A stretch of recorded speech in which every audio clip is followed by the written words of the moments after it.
If we maintain purity in the heart, clarity in the mind comes and action becomes more harmonious. Only the chaste man and the chaste woman are capable of true love. सतयुग में कालकेय नामक एक दैत्य था जो वृत्रासुर नामक असुर की सहायता से सभी लोगों की प्रजा को परेशान करता था। कालकेय की पीड़ा से छुटकारा पाने के लिए देवताओं ने पहले वृत्रासुर का वध करना चाहा और ये बात दधीचि नामक ऋषि को कहने पर उन्होंने अपनी हड्डियों से वज्रायुध बनाने को कहकर अपने प्राण त्याग दिए। इंद्र के कहने पर देवताओं ने दधीचि की हड्डियों से वज्रायुध बनाया, जिसकी मदद से इंद्र ने वृत्रासुर का वध किया। वृत्रासुर वध से भयभीत हुए कालकेय इत्यादि दैत्य समूह देवताओं से बचने के लिए समुद्र में छिप गए। कालकेय जानते थे कि सभी लोगों की रक्षा तप से होती है, इसलिए वह तप नाश करने का निर्णय लेकर रात में समुद्र से बाहर आकर आश्रम वासियों को खा लेते थे और दिन में समुद्र में छिप जाते थे।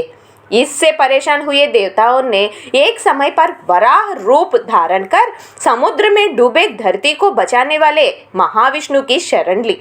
तब महाविष्णु ने समुद्र को सुखाने से कालकेय का वध संभव होने की बात कहकर समुद्र को सुखाने में अगस्त्य ऋषि के सिवा और कोई समर्थ नहीं होने की बात भी स्पष्ट किया। देवता जानते थे कि अगस्त्य ऋषि ने कई बार उन्हें बचाया। एक समय पर सूर्य उदय और अस्त होने के समय पर सुमेरु पर्वत की प्रदक्षिणा करते थे, जो देखकर विंध्याचल ने सूर्य को उसको भी प्रदक्षिणा करने को कहा, जिसकी बात सूर्य ने नहीं सुनी। पर्वतराज विंध्याचल सूर्य पर कुपित होकर बहुत ऊंचा हो गया था, जिससे धरती पर अंधेरा हो गया। विंध्याचल सूर्य, चंद्र और नक्षत्रों के मार्ग को रोक रहा था।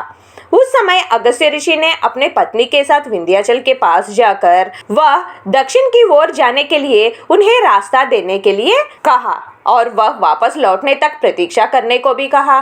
विंध्याचल ने अपना बढ़ना रोककर अगस्त्य ऋषि को रास्ता दिया और अगस्त्य ऋषि वापस नहीं लौटे। ये घटना याद कर देवताओं ने अगस्त्य ऋषि को फिर मदद मांगी, तो अगस्त्य ऋषि ने तुरंत समुद्र का पानी पूरा पी लिया और देवताओं ने कालकेय इत्यादि दैत्यों को वध कर लिया। कालकेय वध के पश्चात देवताओं ने अगस्त्य ऋषि को समुद्र में वापस जल भरने को कहा, लेकिन अगस्त्य ऋषि ने उनसे पिया हुआ पूरा जल पचने से जल से समुद्र भरना संभव नहीं है कह दिया। तब देवता सभी ब्रह्मजी के पास जाने पर ब्रह्मजी ने कहा कि कुछ साल पश्चात राजा भगीरथ अपने पितरों के उद्धार के प्रयत्न में समुद्र फिर जल से भर देगा। ब्रह्मजी की बातें सुनकर देवता अपने अपने स्थानों में जाकर उस समय की प्रतीक्षा करने लगे।